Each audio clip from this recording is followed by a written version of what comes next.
Kalau mau bikin acara, khawatir kalau turun hujan, baca sholawat ini 33 kali baru berdoa. Ketika dalam keadaan genting menghadapi sesuatu yang berat, maka baca sholawat ini 33, kemudian berdoa. 33 sholawat ini adalah pembukanya. Doanya itu insya Allah tembus. Pisang itu kalau berbuah tidak akan kelihatan buahnya. Yang pertama kelihatan itu jantungnya. Semakin besar jantungnya, semakin banyak sisirnya. Tapi semakin kecil jantungnya, maka semakin sedikit sisirnya. Apa maknanya? Setiap segala sesuatu yang kau mau lakukan awali dari hati. Keikhlasan. Kalau keikhlasanmu sempurna, maka pasti hasilnya besar. Tapi kalau ini yang salah, pasti rusak ujungnya. Itu kuncinya. Makanya pisang yang diambil sebagai simbol. Supaya orang lihat pisang langsung ingat sifatnya Rasulullah. Langsung tahu ini sifatnya orang Islam begini. Jadi di mana dia memandang, dia bisa melihat di situ ada Allah dan Rasulnya. Itu yang disebut dengan ma'rifatullah wa ma'rifatul Rasul. Dalam pandangan lahiriahnya.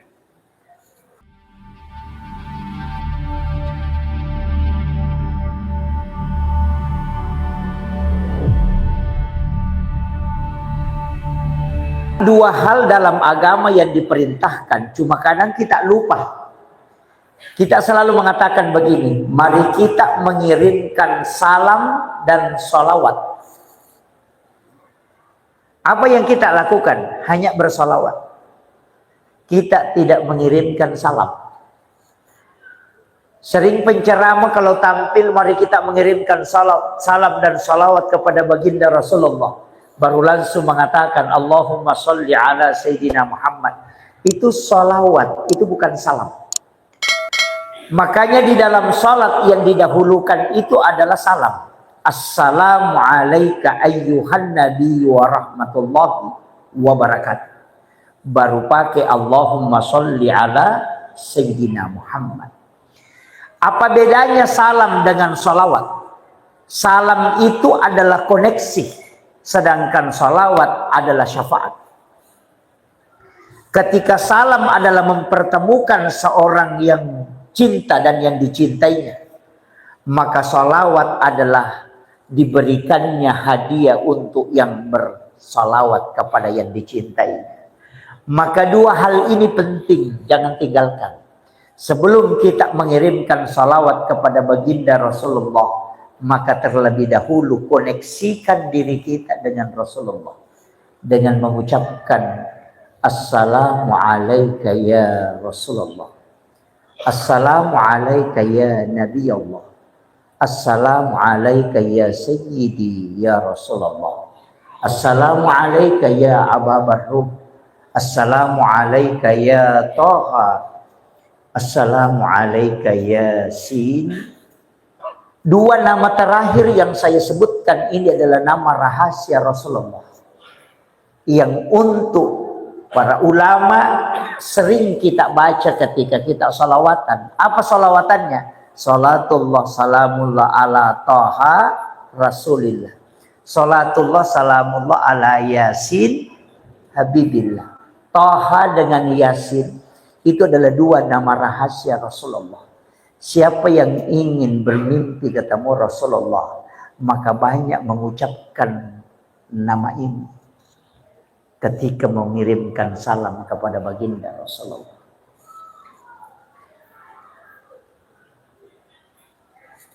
Ulama dari dulu itu sudah tahu, semua tanggal lahir Nabi itu bisa dideteksi. Nabi Ibrahim bisa diketahui tanggal lahirnya dan bulan kelahirannya. Demikian juga dengan Nabi Musa. Demikian juga dengan Nabi Ibrahim. Tapi kenapa hanya Rasulullah yang dipilih? Sebenarnya ulama itu bikin konsensus. Yang pertama, dia kumpul semua Nabi dan Rasul dan orang-orang yang istimewa. Maka dipilihlah 5 orang yang istimewa. Inilah yang disebut dengan ulul azmi. Orang-orang yang betul-betul penuh kesabaran membina umatnya dan menghadapi berbagai macam ujian. Dari ulul azmi ini kemudian disaring mana nabi yang paling pendek umurnya, banyak kebaikannya tapi paling sedikit kesalahannya, maka muncul 2 nabi. Yang pertama adalah baginda Rasulullah sallallahu alaihi wasallam. Yang kedua adalah Nabiullah Isa alaihi salam. Maka dua orang inilah yang diperingati kelahirannya. Nabi Isa dengan Natal, Nabi Muhammad dengan Maulid. Itu alasannya ulama sehingga dua ini diperingati. Tapi ingat, Nabi Isa itu belum wafat bagi kita umat Islam. Hanya diangkat ke langit kedua. Nanti akan turun di akhir zaman, kata Nabi. Yansilu Isa bin Maryam min manaratil bayda fi yaumil Jum'ah. Nanti Nabi Isa itu akan turun pada hari Jumat di manaratil bayda dan akan melaksanakan sholat Jumat bersama dengan Imam Mahdi. Karena dia meminta kepada Allah supaya bisa menjadi umatnya Rasulullah dan bisa menunaikan sholat Jumat. Maka Nabi Isa ketika diperingati kelahirannya memang karena dia belum wafat. Tapi Rasulullah itu istimewanya. Makanya ketika ada yang mengatakan sholawat kepada Rasulullah ketika kita mahalul qiyam, itu kan berdiri. Kita berdiri ketika kita mengatakan sallallahu ala Muhammad. Memang yang disalami langsung adalah nurnya. Dan dalil tentang nurun Muhammad itu disebutkan qad ja'akum minallahi nurun wa kitabun mubin. Telah datang dari Tuhanmu cahaya. Yang dimaksud nurun di situ adalah nurun Muhammad.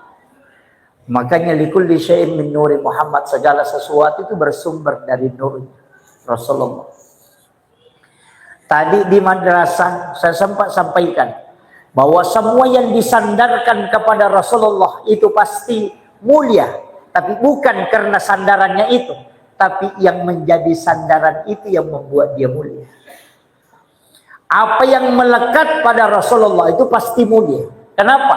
Itu karena kemuliaannya baginda Rasulullah sallallahu alaihi wasallam. Makanya ulama-ulama thariqah itu tidak akan melihat dari sisi makhluknya, tapi dia melihat dari sisi Rasulnya. Artinya makhluk ketika apapun yang disentuh oleh Rasulullah itu pasti ada barakahnya. Maka tidak heran semua yang kita munculkan dalam maulid itu pasti diperebutkan oleh orang. Telur yang seperti ini ada di Palembang banyak. Kalau ada tetangga kita bawakan telur 1-2 biji, dia bisa tersinggung. Mengatakan kayak saya dianggap orang tidak ini, masa dikasih telur 1 biji. Tapi kalau dikasih telur maulid 1 pun dia sangat senang. Padahal kalau dikasih telur biasa, itu kadang menganggap biasa aja itu. Tidak usah jauh-jauh. Kabupaten Sidrap tempat saya Pak, itu memproduksi telur 3 juta butir per hari. Tapi ketika perayaan maulid, pelaksanaan maulid dilakukan, yang punya kandang ayam ribuan itu juga berebut telur. Iya, berebut telur. Kenapa? Karena dia mulia, karena dia bersandar ke Rasulullah. Dan itu orang sangat rindukan. Maka jangan heran kalau ada peringatan maulid, kemudian ada seperti ini yang kita adakan, kemudian ada orang berebut. Jangan. Kenapa? Karena itu sebenarnya ingin mengambil barakahnya. Walaupun secara kasat mata, kadang ada orang yang menyalahkan. Karena ada orang yang tidak maulid itu Pak Bu. Tapi insya Allah tidak ada di sini.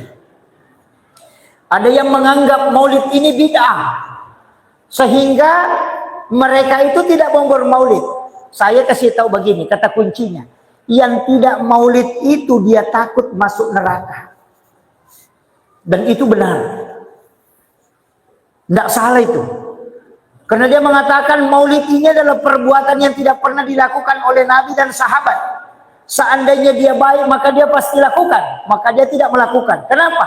Takut melakukan sesuatu yang tidak pernah diperintahkan langsung secara mutlak. Kenapa? Karena dia takut masuk neraka. Dalilnya, kullu muhdatsatun bid'ah wa kullu bid'atin dalalah wa kullu dalalatin finnar. Itu aja senjatanya. Makanya orang yang datang maulid itu masuk neraka, makanya dia tidak mau datang. Tapi pendapat kita itu kayak yang kita pakai. Oh bukan, yang kita pakai sebaliknya. Kita bermaulid karena ingin masuk surga.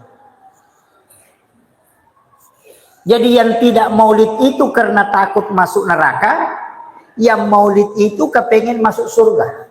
Kira-kira ketemunya di mana? ini dulu penting saya sampaikan. Makanya saya yang tidak maulid itu saya anggap biasa. Tapi Rasulullah itu ketika ditanya kenapa puasa hari Senin, salah satu alasannya adalah karena Nabi dilahirkan pada hari Senin. Artinya Rasulullah sendiri memperingati kelahirannya tapi dengan jalur puasa. Tapi ini kalau ulama terbagi dua, ulama hadis dengan ulama hikmah, itu sudah beda. Kalau ulama hadis itu kita puasa setiap hari Senin sunnah. Tapi kalau ulama hikmah itu sudah berbagi dua. Berpuasa pada hari Senin itu puasa sunnah kelahiran Nabi. Tapi kalau kita lahir hari Selasa, puasa hari Selasa. Kalau lahir hari Rabu, puasa hari Rabu. Tapi tetap puasa pada hari Seninnya. Kenapa? Rasulullah berpuasa pada hari Senin karena memang dia dilahirkan hari Senin. Seandainya Rasulullah ditakdirkan lahir hari Rabu, maka dia akan puasa hari Rabu. Artinya apa? Puasa kelahiran itu sunnah, bukan penentuan harinya, tapi penentuan kelahirannya. Seandainya Rasulullah dilahirkan hari Kamis, maka dia akan puasa hari Kamis. Inilah ulama hikmah mengatakan, hari apa engkau lahir, maka puasakan.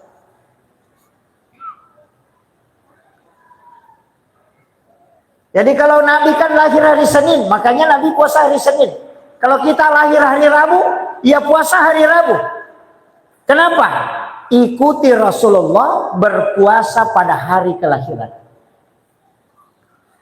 Oh, kalau begitu Pak Ustaz, selama ini saya keliru karena saya puasa Senin. Oh tidak, siapa yang puasa Senin maka dia puasa sunnah kelahiran Nabi, dan itu sunnah selamanya. Dan siapa yang puasa pada hari kelahiran maka dia mengikuti Rasulullah berpuasa sebagaimana Rasulullah puasakan hari kelahirannya.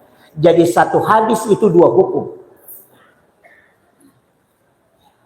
Dan Ki Hamid Pasuruan itu punya wasiat, siapa yang puasakan hari kelahirannya maka tidak ada penyakit yang bisa merusak tubuhnya.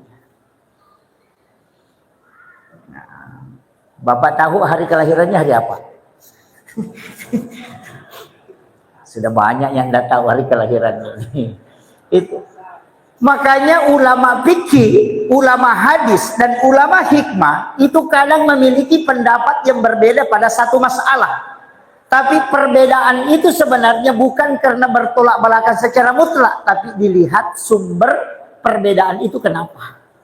Ini yang harus ditahu. Jangan perbedaan yang dicari, tapi alasannya berbeda itu yang harus diketahui. Misalnya orang masyarakat sini tidak beli mobil. Kenapa? Karena memang tidak ada jalur mobil. Kalau di kampung saya, ya beli mobil.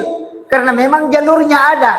Jadi perbedaan pendapat seperti Imam Syafi'i, Imam Malik, Imam Abu Hanifah, itu tidak bisa dipungkiri. Kenapa? Karena memang pengambilan kaidahnya berbeda. Nah, dalam hal masalah peringatan Maulid seperti ini, itu ada agama di dalamnya, ada tradisi. Nah, kalau tradisi, satu kuncinya, kalau dia tidak bertentangan dengan agama, maka itu lanjutkan. Tapi ketika bertentangan dengan agama, maka tinggalkan tradisi, masuk ke agama. Tapi ketika tradisi itu bisa mengikuti agama, maka itu dimasukkan ke dalam agama. Kenapa? Itu istilahnya islamisasi adat. Mengislamkan tradisi.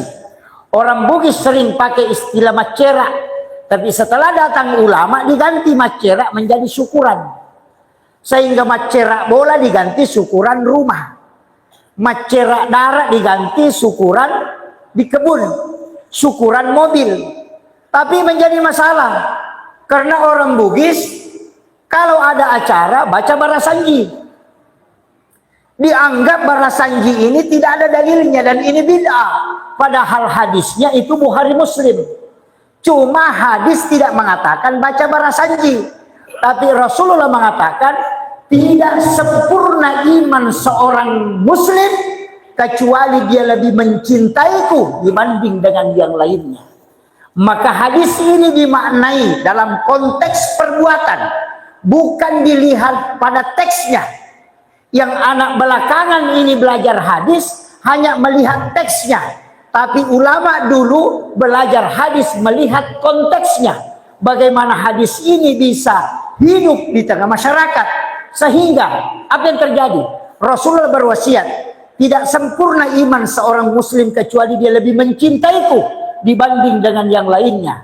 Maka itu dijabarkan, ketika engkau punya rumah baru, jangan bermalam di situ sebelum kau baca barasanji, supaya kau buktikan bahwa kau lebih cinta Rasulullah dibanding rumahmu. Kalau kau beli mobil baru, jangan pakai dulu sebelum Pak Imam naik barasanji di situ. Kenapa? Nanti kau dianggap lebih mencintai kendaraanmu daripada Rasulullah. Maka beri kesempatan dulu baca barasanji, sholawat di situ, baru kau pakai mobilmu membuktikan bahwa saya mendahulukan Rasulullah dan sholawat dibanding dengan benda ini. Ketika menikahkan anaknya, hari ini duduk pengantin, nanti malam pasti baca barasanji, dipanggil Pak Imam, padahal orang sudah capek. Kenapa? Dia tidak mau anaknya menyentuh istrinya kecuali dalam keadaan surat bersalawat kepada Rasulullah. Itulah makna tidak sempurna iman seorang muslim kecuali dia lebih mencintai Rasulullah dibanding dengan yang lainnya. Maka hadis ini dijabarkan dalam bentuk perbuatan, bukan dalam bentuk teks. Ini penting, Pak. Karena ini yang orang selalu serang. Bahwa bid'ah, padahal dia tidak paham. Iya. Kemudian apa makna sehingga kita hadirkan ini? Orang Bugis itu selalu kalau biasanya maulid pakai batang pisang. Kenapa batang pisang? Sebenarnya sifat Rasulullah itu melekat pada batang pisang. Tapi jangan katakan Nabi itu batang pisang. Tidak. Itu melekat. Kenapa? Batang pisang itu tidak ada yang bengkok. Cari. Tidak ada batang pisang yang bengkok. Makanya ada falsafah Bugis itu. Tidak apa-apa saya sebutkan. Yang tidak bisa bahasa Bugis mohon maaf. Tato batak ko nasaba lempu, mubasikal din nasaba gatang, akawali ko nasaba adatongang, musanre ri indo ambo tama pasiliangang, alay sipa na wae, nalay mariaway na mega kigunan na padan dari pancaji. Apa maknanya? Kau berdiri tegak seperti batang, lurus, jangan bengkok. Pisang itu ketika buahnya besar, dia lebih baik patah daripada bengkok. Artinya, ketika engkau memegang amanah, lebih baik kau keluar atau mati daripada engkau menyeleweng di tempat itu. Itu pesan. Kemudian yang kedua, pisang itu apa simbolnya? Pisang itu, Pak, kalau tidak pernah berbuah kemudian ditebang, pasti daunnya naik. Biar pohonnya sudah tidak ada di bawah, akarnya sudah dilepas, setiap dia dipotong pasti naik daunnya. Tapi kalau sudah berbuah, kita potong, dia tidak akan naik. Kenapa? Itu pesan. Jangan kau meninggal kecuali ada hasil yang kau tinggalkan untuk umat.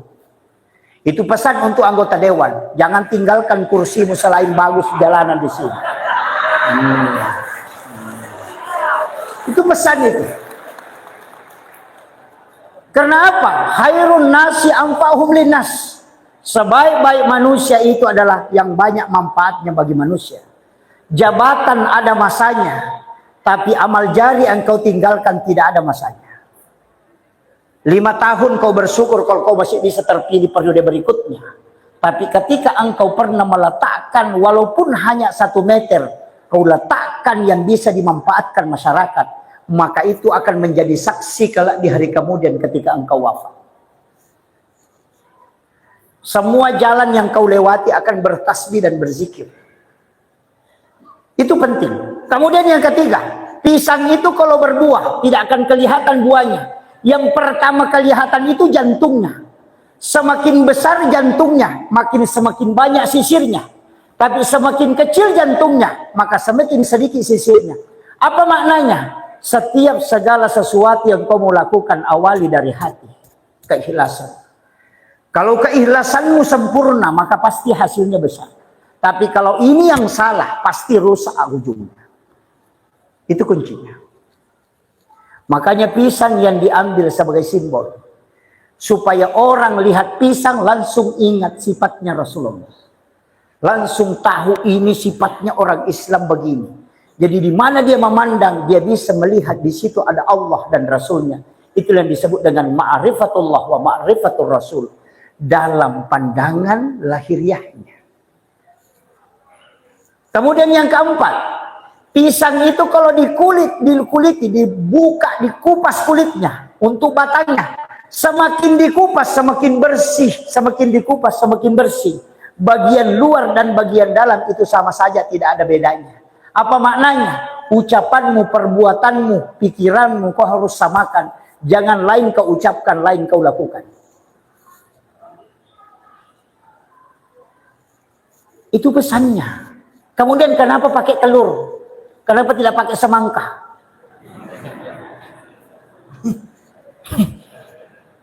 Iya, karena telur ini simbol manusia. Telur itu tidak ada yang bulatannya sempurna.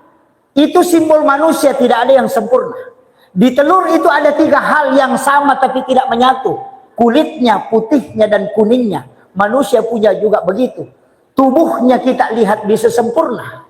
Tapi sifat dan ucapannya, pikirannya tidak mungkin bisa kita lihat. Telur pun demikian. Kulitnya kadang utuh, tapi bagian dalamnya rusak. Manusia pun begitu. Ada kelihatan bagus pakaiannya, rapat songkoknya, pokoknya assalamualaikum, assalamualaikum. Tapi tidak ada tetangganya baku cocok dengan dia. Jadi kalau ada telur kulitnya bagus, tapi bagian dalamnya rusak, telur amporo namanya.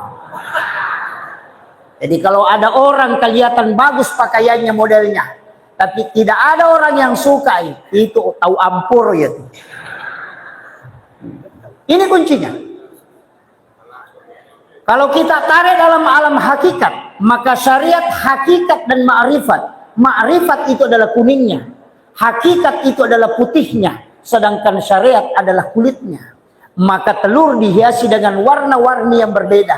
Ada merah, ada kuning, ada hitam. Kenapa? Karena 4 inti juga yang dipakai. Manusia itu dari 4 unsur. Unsur tanah, api, angin, dengan air. Ketika api itu maka dia berdiri. Berdiri itu simbol huruf alif. Ketika dia ruku maka itu angin. Angin itu simbol huruf H. Ketika dia sujud maka itu simbol huruf mim. Ketika dia duduk maka itu simbol huruf dal. Tulisan alif, ha, mim, dal. Maka tulisannya adalah Ahmad. Siapa Ahmad? Dia adalah Nurul Muhammad.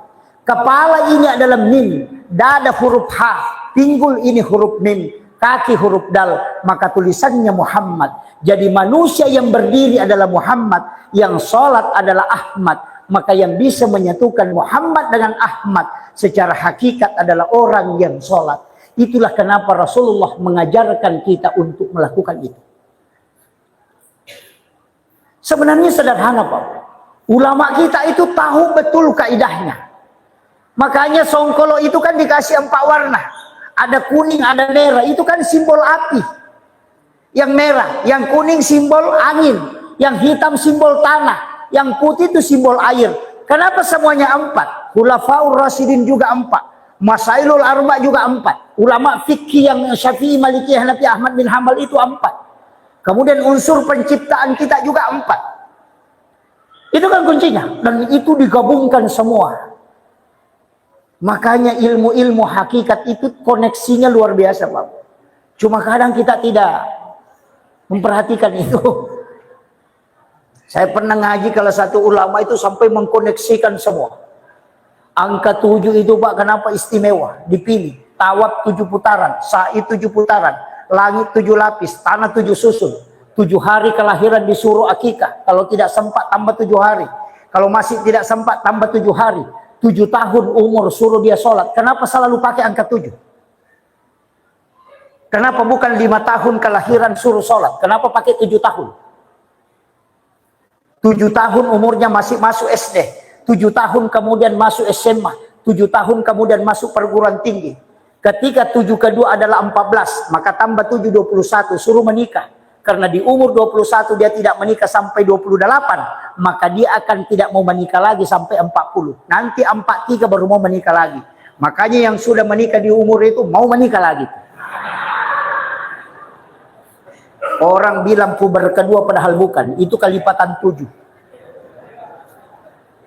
Iya. Itu tidak sembarang Pak Bu. Anggota sujud ini juga 7. 2 tangan, 2 lutut, 2 kaki, 1 kepala. Suratul Fatihah itu 7 ayat yang berulang. 17 rakaat sholat. Kenapa angka 7 ini istimewa? Karena itu dipilih oleh Allah Subhanahu wa Ta'ala. Ulama kita itu sudah dulu tahu itu. Makanya yang datang bermaulid itu ambil aja tuh Pak. Itu sudah luar biasa. Kalau lihat telur paham, oh ini maknanya. Lihat batang pisang, oh ini maknanya. Itu insya Allah maulid itu tidak akan hilang. Artinya apa? Ilmu kita tentang hakikat maulid sepanjang masa itu bisa ditahu. Karena belajar pada benda namanya tapaul. Tapaul itu bahasa Bugisnya senung-senung. Apakah Nabi bertapaul? Nabi bertapaul. Dalam hadis akikah ada 5 tapaul yang dimunculkan itu. Yang pertama ketika engkau mengakikah anakmu laki-laki, akikah dengan 2 kambing atau 2 domba. Ketika engkau mampu. Tapi ketika tidak, cukup 1 kamasan-kamasan itu tetap sah. Karena Nabi mengakikah cucunya itu dengan 1 domba. Tapi kenapa kita diminta untuk 2? Bagi yang mampu, sembelih 2. Kenapa? Itu nanti kaitannya ke tanggung jawab. Makanya pembagian warisan laki-laki juga dapat 2, perempuan dapat 1. Mengatakan Islam tidak adil. Oh adil Pak, suruh menikah. Ketika istri dapat 1, suami dapat 2. Makanya ketika dia menikah dapat 3. Suami yang dapat 2 ketika dia menikah dapat istrinya 1, dapat 3 juga. Maka nanti sempurna ketika menikah. Yang mau menikah lagi banyak dapatnya. Kan itu aja kuncinya Pak Bu. Di mana tafaulnya akikah? Nabi katakan, ketika kambing atau dombanya tidak sama besar, maka cukup 1 yang kau masukkan untuk akikah, yang 1-nya kau sembeli untuk sedekah. Karena siapa yang mengakikah anaknya dengan 2 kambing yang tidak sama besar, maka nanti anaknya tidak bisa berlaku adil. Itu tafaul. Sering kita beli kambing 1 besar 1 kecil. Bilang yang penting 2. Jangan. Itu nanti anaknya tidak bisa adil. Orang bagi warisan selalu mau ambil banyak. Kalau untuk anak perempuan, tapaulnya, periksa kaki depannya kambing itu. Kalau kaki depannya tidak sama besar, jangan kau jadikan sebagai kambing akikah untuk anak perempuan. 10 kambing sangat bersyukur kalau dapat 2 kambing yang kaki depannya itu sama besar. Yang kedua, jangan kau patahkan tulangnya yang memanjang dan jangan kau remuk tulang binatang yang melingkar itu. Tulang paha yang melingkar jangan kau remuk dan juga kau patahkan. Itu persis dengan jumlah potongan tulang bayi yang ada pada tulang kambing. Ketika tidak ada tulangnya yang patah, maka anakmu tidak akan patah tulangnya hingga dia meninggal. Dan itu dijamin oleh Nabi. Makanya kalau sembeli akikah, itu diambil dagingnya, jangan dipotong tulangnya. Kita biasa lihat itu, ada yang mengambil itu hanya dagingnya saja. Kemudian kulitnya dipakai bungkuskan tulangnya, kemudian ditanam. Supaya anakmu tidak kena penyakit kulit. Kita beda. Potong-potong. Bikin kondrok. Kemudian yang ketiga apa tapaulnya akikah? Ketika engkau melakukan akikah, maka masaklah dengan masakan bumbu yang manis. Jangan kau kasih bumbu yang pedis. Supaya anakmu ini selalu dicintai orang dimanapun dia berada. Itu tafaul Pak. Ada lagi, tapi ini yang berat. Jangan terima pas solo. Kalau akikah, kita yang sedekah. Siapkan makanan, kita sedekah. Kalau akikah itu jangan undang orang datang untuk makan, tapi kau masak kemudian kau antarkan yang sudah dimasak dagingnya. Sedangkan kurban jangan kau masak, tapi kasih dalam keadaan mentah. Itu sunnahnya. Kalau akikah dimasak dulu baru disedekahkan. Kalau kurban jangan masak kemudian kau sedekahkan. Kenapa? Ketika engkau masak kemudian kau sedekahkan, kau tidak panggil orang datang, maka itu banyak yang menikmati, maka nilai sedekahnya besar. Dan jangan kau panggil orang datang untuk makan, tapi kau antarkan supaya anakmu nanti menjadi orang yang berhasil. Bukan pemalas.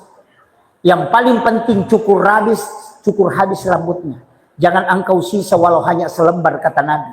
Timbang berapa gram beratnya, belikan emas seberat itu, kemudian sedekahkan ke fakir miskin, supaya anakmu tidak pernah dihinakan dan menghinakan kamu di masyarakat. Itu intinya. Kita keliru, Pak. Anak lahir tidak dipotong rambutnya, digunting sedikit aja. Kasih masuklah di kelapa. Ya kan? Padahal pasangannya kelapa bukan rambut, tapi es batu dengan sirup. Kan gitu. Tapi kenapa dimasukkan ke dalam kelapa? Itu untuk tapaul, bahwa kelapa itu bisa tumbuh di mana saja dia berada. Yang kedua, satu-satunya tanaman yang bisa dimanfaatkan mulai dari akar sampai ke ujungnya itu adalah kelapa. Sehingga dia punya doa, mudah-mudahan anakku dimanapun dia berada pasti tetap sukses. Dan dimanapun dia berada selalu bermanfaat, mulai dari ujung kaki sampai ujung rambutnya. Itu tapaulnya, doa. Tapi hakikatnya apa? Itu pesan. Masukkan rambut ke dalam kelapa. Air kelapa bisa mensterilkan racun. Tapi rambut bayi yang bermalam satu malam di dalam kelapa, itu membuat isi kelapa itu hancur. Artinya apa? Kurang lebih 4 juta virus yang terkandung pada rambut bayi.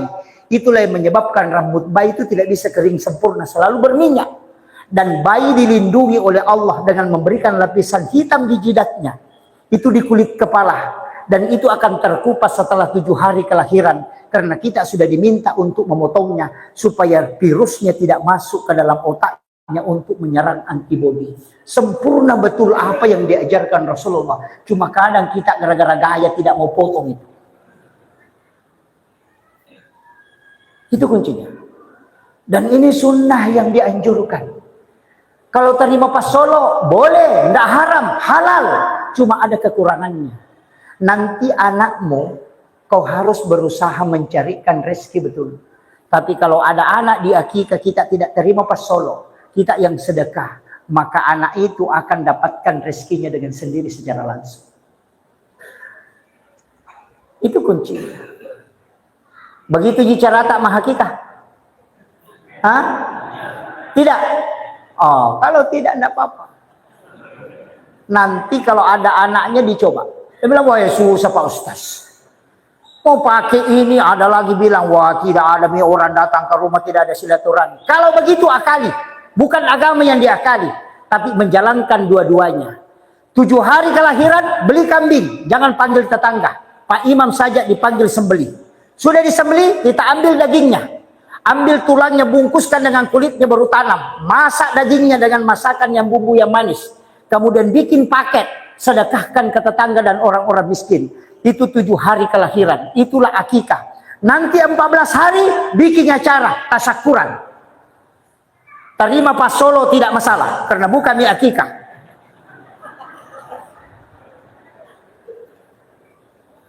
Kan itu aja, Pak.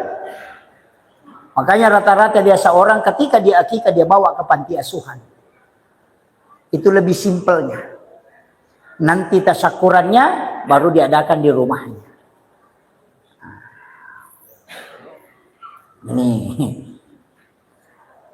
Ini sudah jam berapa ini?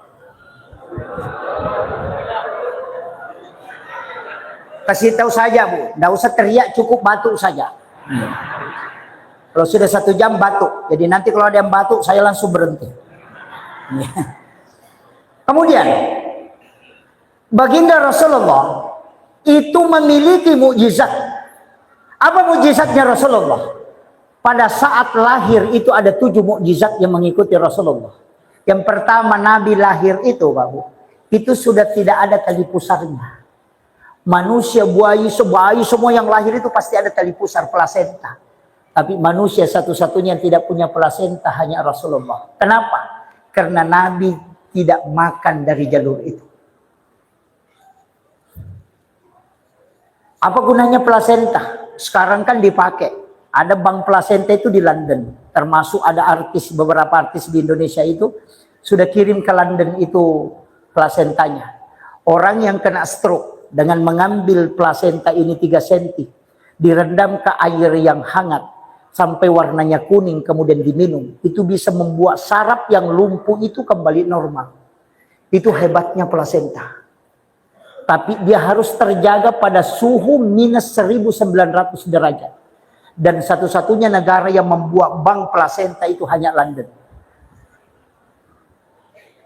Makanya Bapak Ibu nanti kalau pulang cari plasentanya di rumah. Saya petok masih ada itu di loteng. Yang orang dulu selalu simpang, ketika anaknya kena demam panas yang sangat berat sampai dia kejang-kejang, maka dia rendam ujungnya, kemudian dia kasih minum, dan itu bisa sembuh. Tidak tahu orang tua kita ambil ilmu dari mana. Baru belakangan ketahuan. Pasti waliullah yang mengajarkan ke mereka-mereka itu.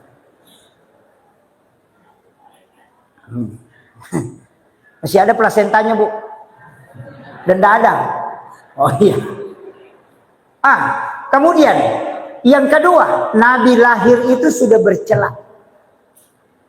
Yang ketiga, Nabi lahir sudah terhitan. Maka tidak ada yang menyentuh, mohon maaf, keluarga baginda Rasulullah. Karena dia sudah bersih saat dia lahir.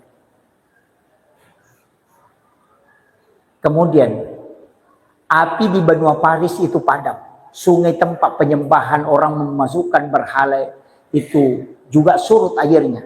Semua berhala yang ada di sekitaran Ka'bah itu runtuh. Kenapa? Karena ternyata di mukjizat yang kelima itu, pada saat Rasulullah lahir, ada suara yang keluar dari pojok Ka'bah. Suara inilah tidak ada yang membacanya, tapi terdengar suara. Suara itu adalah ditemukan ternyata adalah ayat Al-Quran. Di pojok pertama itu, qad ja'akum minallahi nurun wa kitabun mubin. Di pojok kedua, wa qul ja'al haqq wa sakal batil innal batila kana sahuka. Di pojok ketiga, laqad ja'akum rasulun min anfusikum azizun 'alaihi ma'anittum harisun 'alaikum bil mu'minina raufur rahim fa in tawallaw faqul hasbiyallahu la ilaha illa hu 'alaihi tawakkaltu wa rabbul arsyil 'azim. Di pojok keempat, ya ayyuhar rasul balligh annama unzila ilaik. Inilah yang dibaca ketika orang pindah rumah baru. Azan di 4 sudut rumahnya. Setelah azan baca ayat itu, maka siapa yang membaca ayat yang keluar di pojok Ka'bah, orang Bugis bilang si jajanganna nabitta, maka rumah itu tidak akan terbakar walaupun orang membakarnya. Karena itu yang menyebabkan api di benua Paris itu padam. Ketika ada pencuri yang naik ke rumah itu, melihat pulang, kecuali dia letakkan benda yang dia ambil, dan jin tidak akan tinggal di tempat itu. Makanya orang tua dulu itu azan di 4 sudut rumahnya, kemudian ke tengah. Kenapa azan? Itu menyembunyikan ayatnya supaya orang tidak ambil. Padahal itu rahasianya. Sudah hafal? Belum. Qad ja'akum minallahi nurun wa kitabun mubin. Wa qul ja'al haqq wa sakal batil innal batila kana sahuka. Laqad ja'akum rasulun min anfusikum azizun 'alaihi ma'anittum harisun 'alaikum bil mu'minina raufur rahim. Fa in tawallaw faqul hasbiyallahu la ilaha illa hu 'alaihi tawakkaltu wa huwa rabbul arsyil 'azim. Kemudian ya ayyuhar rasul, baru masuk ke tengahnya sholat sunat 2 rakaat. Rakaat pertama baca ayat kursi 1 kali, Al-Kafirun 3 kali di rakaat kedua. Kemudian sujud terakhir itu bermohon kepada Allah. Maka semua yang bisa merusak di tempat itu akan dijauhkan. Itu kalau pindah rumah baru. Nah, tapi banyak orang tidak pakai itu. Cuma azan saja, Allahu Akbar, Allahu Akbar. Kenapa azan? Itu juga pesan. 4 sudut tambah 1 tengah berarti 5. Itu punyanya rumah dikasih tahu. Kau tinggali rumahmu 5 kali orang itu azan. Subuh, duhur, asar, maghrib, isya. Gitu. Itu hikmahnya. Dan azan itu bisa mengusir syaitan. Makanya orang kerasukan itu diazani. Bayi yang baru lahir itu diazani. Karena langsung syaitan itu kan mengganggunya. Itu hikmahnya. Tempat yang lama kosong kita mau tempati, azani. Ada suami tidak mau dengar nasihat, azani. Istri selalu mau belanja di Shopee, azani. Itu setan itu. Nggak ada di sini, Bu. Tapi memang perempuan begitu, Pak Bupati. Tidak pernah merasa cukup dari apa yang ada. Iya. Beli piring 10 lusin, tulis namanya haji ini. Tapi tidak dipakai, kasih masuk ke dalam lemari. Setiap hari makan pakai piring plastik. Padahal 10 lusin piring mahal di lemari. Cerek kristal jutaan disimpan di lemari, dipamer. Yang dipakai cerek yang hitam di dalam. Bocor cereknya dibawa ke pasar, ditendang. Gitu, perempuan di kampung saya, bukan di sini. Iya, gitu. Pakaian tidak mau habis-habis. Iya. Tetangganya menikah, bikin seragam. Sepupu satu kali menikah, bikin seragam. Saudara menikah, bikin seragam. Teman kantor menikah, bikin seragam. Sahabat majelis tali menikah, bikin seragam. Dan itu seragam cuma dipakai sekali. Perempuan itu, Pak, belum pakai baju sudah berdosa. Karena kalau mau pakai baju, bilang nanti orang itu terus pakai. Padahal orang tidak pernah bilang, cuma dia yang bilang. Di kampung saya, bukan di sini. Gitu ya, Bu?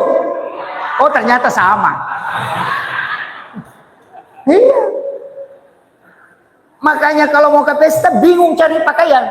Mana yang dipakai? Sudah tempel sini, pasang sini. Pergi lagi bercermin, mana ini yang cocok? Dia stres sendiri.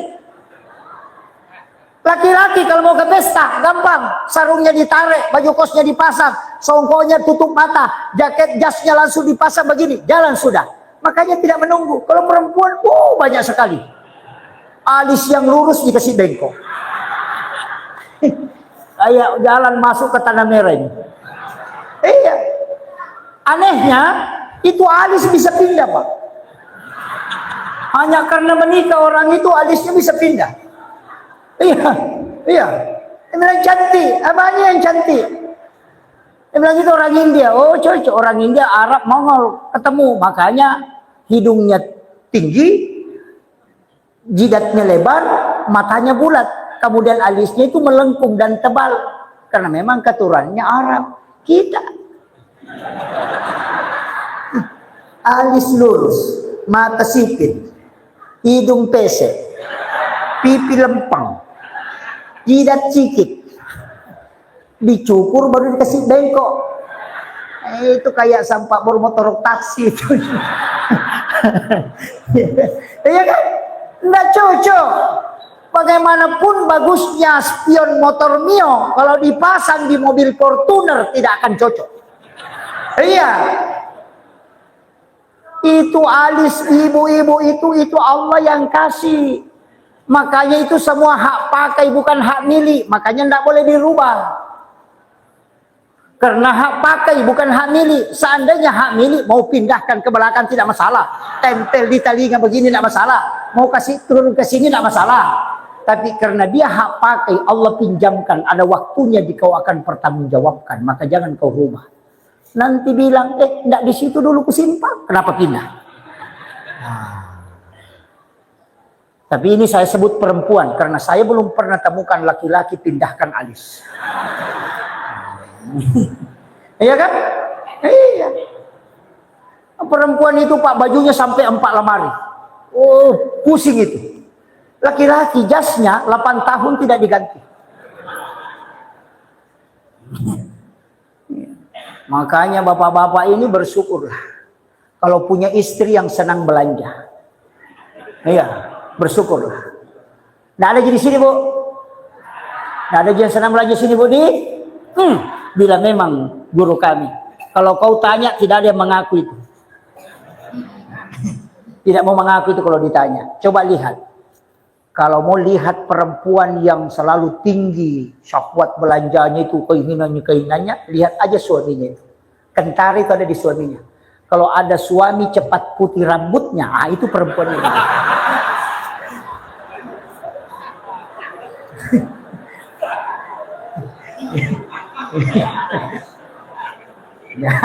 Jangan ada yang tunjuk-tunjuk ya. Itu karena suaminya stres. Iya. Nah, wanita idaman itu Pak gampang. Wanita idaman itu cuma 3. Anggun di ruang tamu, gesit di dapur, seksi di kasur. Itu aja.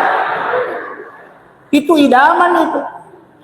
Kalau ibu-ibu mau jadi idaman itu aja yang 3. Anggun di ruang tamu, pakaiannya selalu indah. Menutup aurat, bukan membungkus aurat. Yang kedua, gesit di dapur. Tidak disuruh ke dapur bikin air panas, nah pergi bikin kalau ada tamunya. Ada perempuan Pak, suaminya sudah bengkok kepalanya. Tidak mengerti. Sebiar. Tidak mengerti. Dia bilang.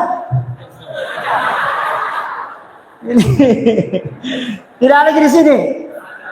Kalau ada istri begitu Pak, ganti. Yang ketiga, seksi di kasur. Berpenampilan seseksi mungkin ketika sama suami.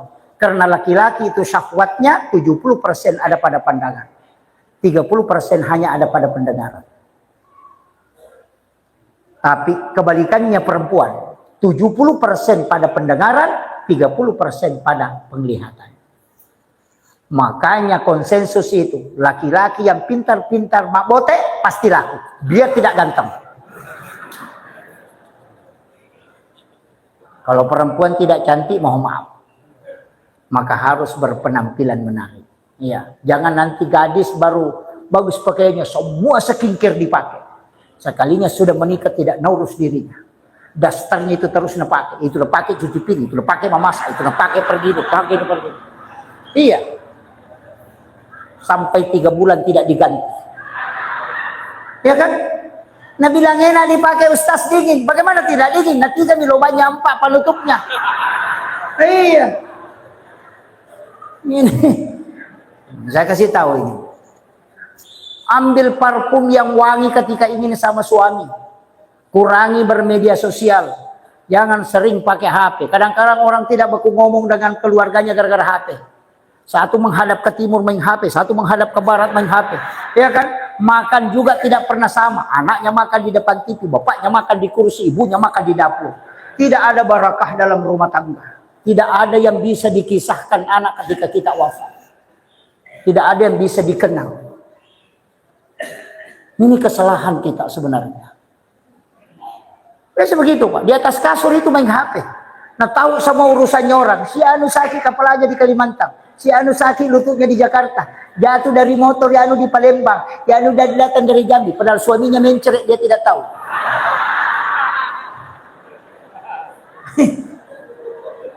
Iya. Karena semua dilihat di Facebook. Dan Facebook sekarang, TikTok itu awal bisa menjadi perpecahan dalam rumah tangga. Hati-hati betul. Karena itu terbuka. Maka itu dajjal kalau saya. Terbuka betul. Makanya jaga suami tak baik-baik. Jaga baik-baik. Apalagi penduduk Indonesia 1:7. 1 laki-laki 7 perempuan. Jaga. Ibu punya tantangan di luar itu. Gadis baru 6. Belum janda. Janda ini juga bahaya. Apalagi yang pakai lengan pendek, baju celana pendek, baru goyang di depan TikTok. Oh, itu bahaya. Itu yang bikin error otaknya laki-laki.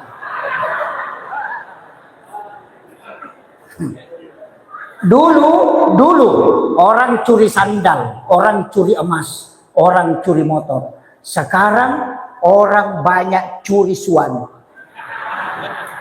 Sekarang banyak pencuri suami. Makanya jaga suami tak baik-baik. Dari situ Rasulullah mengajarkan satu doa. Siapa yang membaca 7 kali di waktu maghrib dan 7 kali di waktu pagi.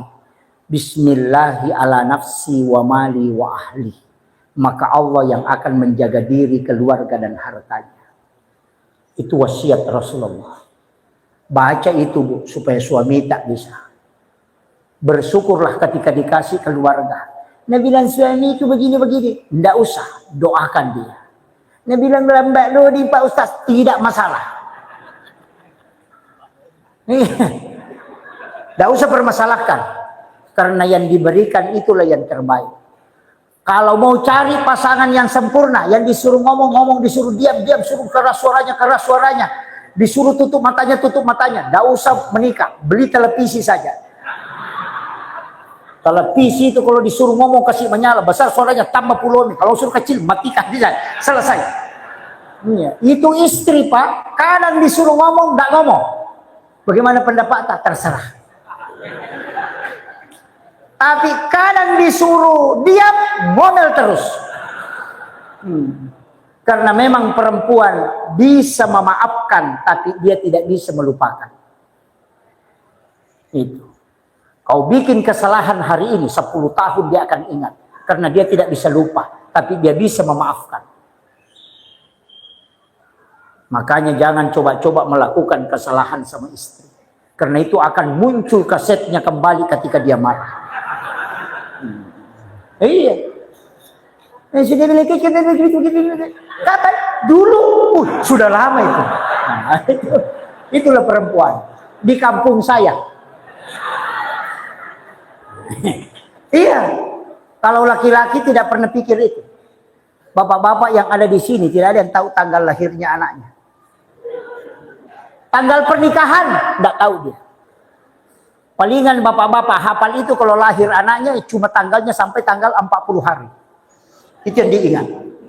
Lewat 40 hari dia lupa. Itu. Iya, karena bukan itu yang dipikirkan. Kalau perempuan dipikir semua. Nah, makanya istri memang yang harus simpan uang. Nah, jangan suami. Ada juga suami dia simpan uang. Istrinya minta tidak dikasih. Baru mau macam-macam, mau makan banyak. Kasih ikan cari ayam. Kasih ayam sama ikan cari sayur. Baru 10.000 setor 1 bulan. Kalau ada suami begitu Bu, bacakan surah Yasin. Supaya cepat selesai. Iya. Siapa yang ingin dimudahkan rezekinya, maka mudahkanlah sedekahmu kepada keluarga. Iya. Kalau bapak ibu punya uang, dapat rezeki 10 misalnya 5 juta. 3 juta dikasih ke istri, disimpan di saku 2 juta sembunyi-sembunyi. Maka saya yakin dan jamin bahwa uang itu akan habis, kau tidak rasa apa yang kau beli. Karena belum ada barakah yang tertanam di dalamnya. Tapi ketika istri menyentuh uang itu, maka itu tertanam barakah di dalamnya. Maka sedapat mungkin ketika ada rezekimu, istri sentuh dulu baru kau belanjakan.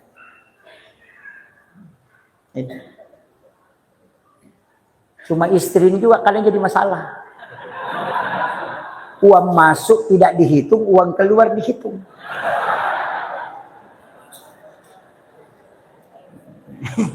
Iya. Tapi saya kasih tahu, cintailah istrimu dengan sepenuh hati dan penuh keikhlasan. Jangan membuat menetes air matanya karena kesedihan. Karena sekali kau membuat istrimu menangis karena kesedihan, maka duniamu sepertiga akan hancur. Itu kuncinya. Pak Bupati, saya kagum ke beliau. Saya yakin beliau adalah salah seorang dari sekian banyak pemimpin yang menjadi kekasih Allah. Tapi ketahuilah bahwa beliau bisa melakukan tugas itu karena istri beliau adalah orang yang hebat. Itu dipastikan. Sehebat apapun seorang pemimpin, ketika istrinya lepas, pasti dia akan susah menghadapi. Coba kita lihat Soeharto bagaimana hebatnya, memimpin dengan tangan besinya. Tapi kapan dia bisa jatuh ketika Ibu Tun wafat? Habibie siapa yang tidak mengakui kehebatannya, tapi kapan dia tidak bisa melakukan apa-apa ketika Ibu Ainun tidak ada di sisinya? SBY masih hidup, 2 periode jadi presiden, panglima TNI. Tapi kapan dia terombang-ambing dunia politik, tidak menentu kebijakannya ketika Ibu Ani tidak ada di sisinya. Pemimpin yang hebat itu lihat siapa yang ada di sampingnya. Karena itu adalah simpul barakah dan kesuksesan. Makanya jangan coba-coba selingkuh. Jangan coba-coba menyeleweng. Iya, pimpinan pondok pesantren yang melakukan perzinahan, perselingkuhan, yang hafal Quran, hafal hadis, sholat berjamaah setiap waktu, itu bisa dihinakan sehina-hinanya. Yang hafal Quran saja bisa dihinakan, apalagi yang tidak hafal apa-apa. Iya. Kalau pejabat pengusaha mau jatuh, lakukan perselingkuhan, pasti jatuh. Karena Allah sudah janjikan itu jalan yang paling hina. Itu aja kuncinya. Makanya kalau mau sukses hidupnya, cintailah istrimu dengan sepenuh hati. Buat dia tersenyum. Maka insya Allah hidupmu akan penuh keberkahan. Itu aja kuncinya.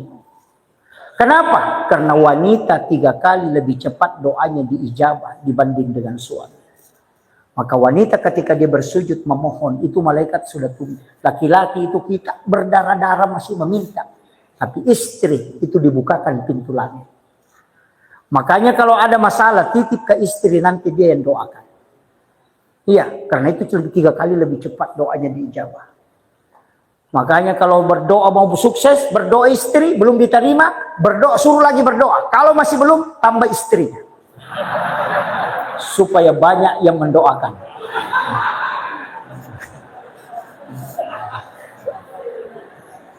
Sepakat bapak-bapak? Ibu-ibu sepakat? Oh tidak. Nah, memang paling susah. Memang tidak ada istri yang mau dimadu, Pak. Yang mau dimadu itu cuma perempuan.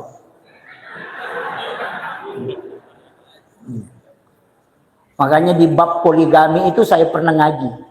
Saya katakan kalau orang khatam di bab poligami tidak mungkin dia akan poligami. Karena mau menikah di awal itu sudah bikin perjanjian kalau mau poligami. Akad nikah pertama kasih tahu memang calon mempelai penikah. Nanti kalau aku mau menikah lagi mohon diizinkan. Kalau kau tidak izinkan kita tidak menikah. Jadi dia sudah siap sebelum kita menikahinya. Itu minta izin lebih awal. Saya mau tanya bapak-bapak, dulu pernah minta izin? Enggak, makanya enggak usah poligami. Yang kedua, hidupkan dia satu rumah. Jangan belikan rumah di sana, belikan rumah di sana. Itu tidak adil walaupun rumahnya sama. Karena perasaan akan selalu muncul. Di sana makan enak, kita di sini tidak makan enak.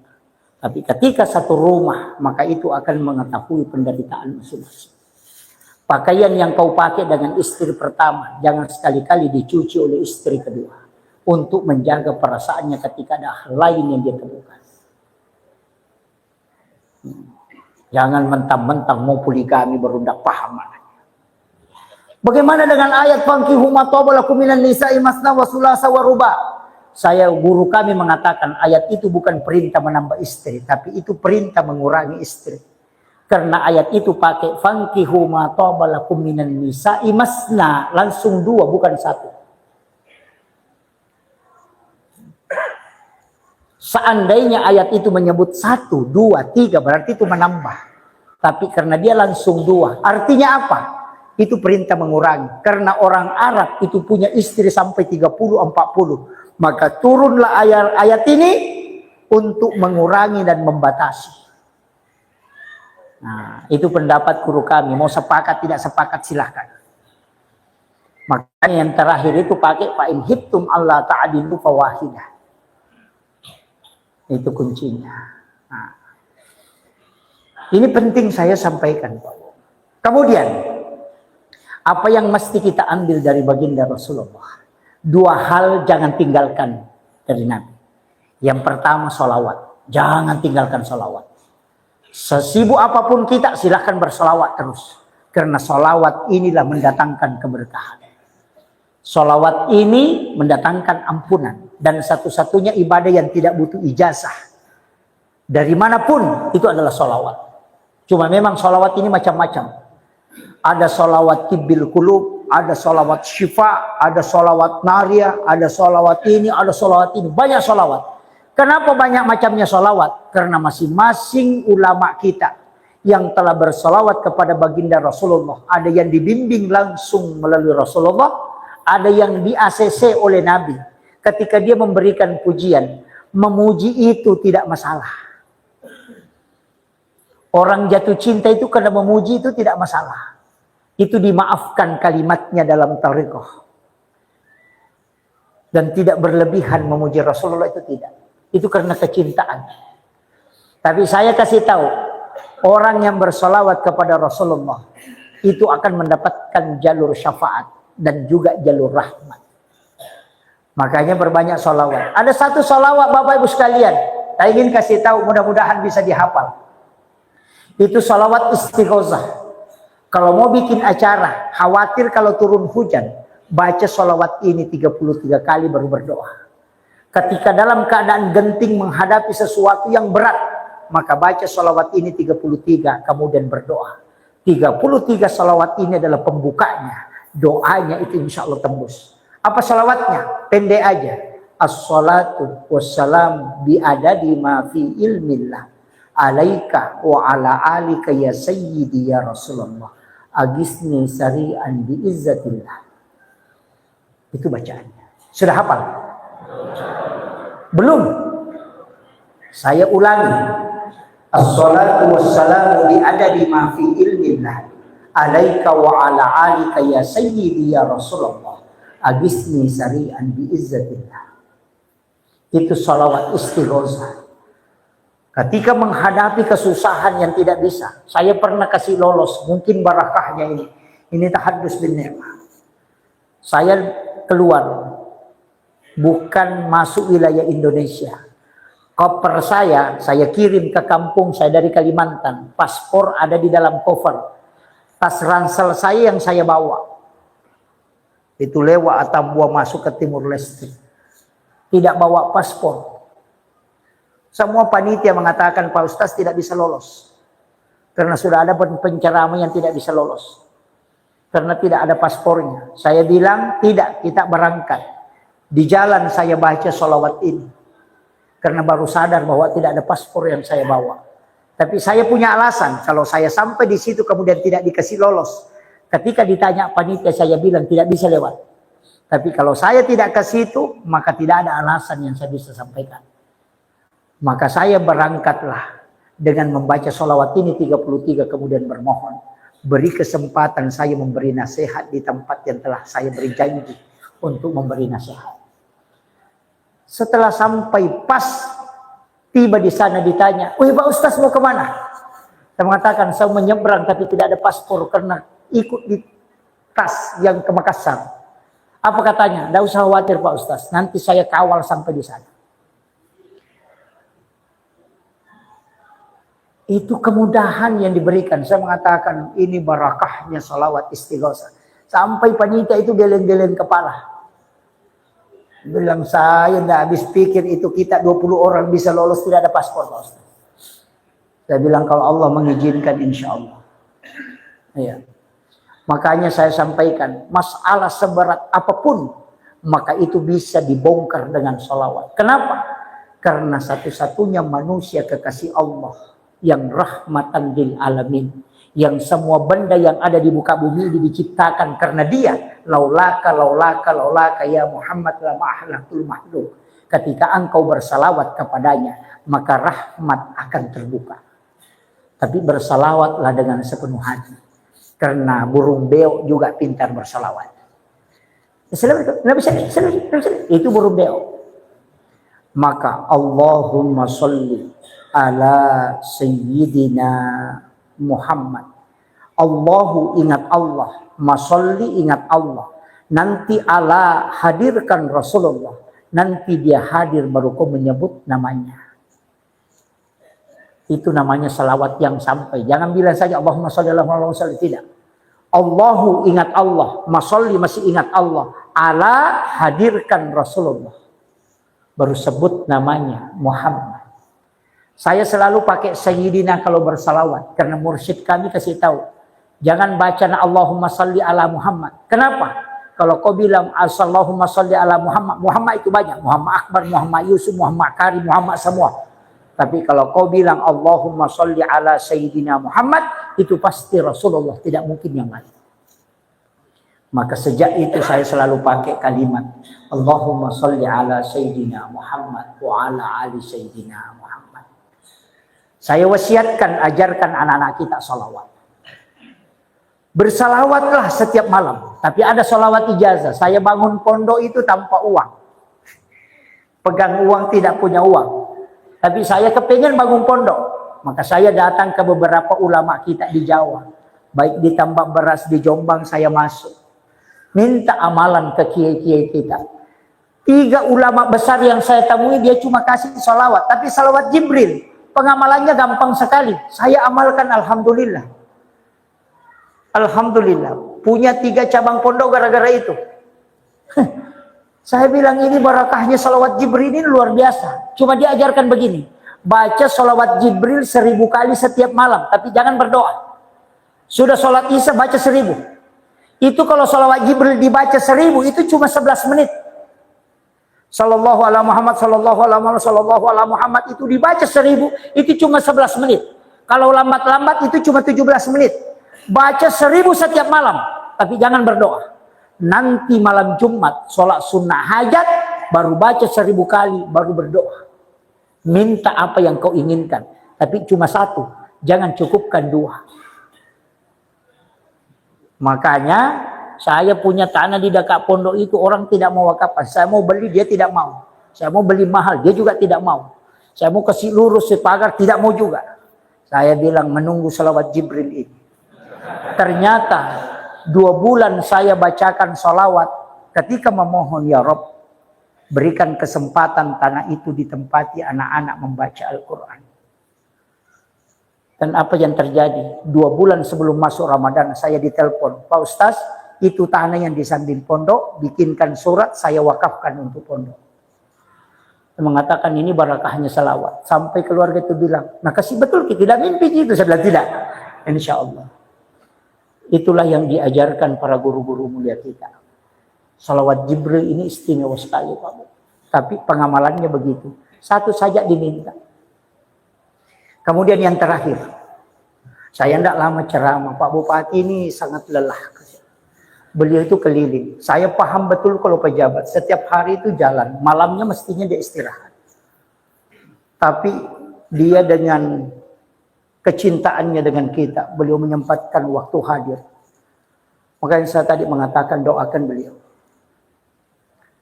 Karena tidak banyak orang yang bisa diberi amanah seperti itu. Ketika orang cinta agama, diberikan amanah, maka amanah itu tidak akan pernah merubah hidupnya.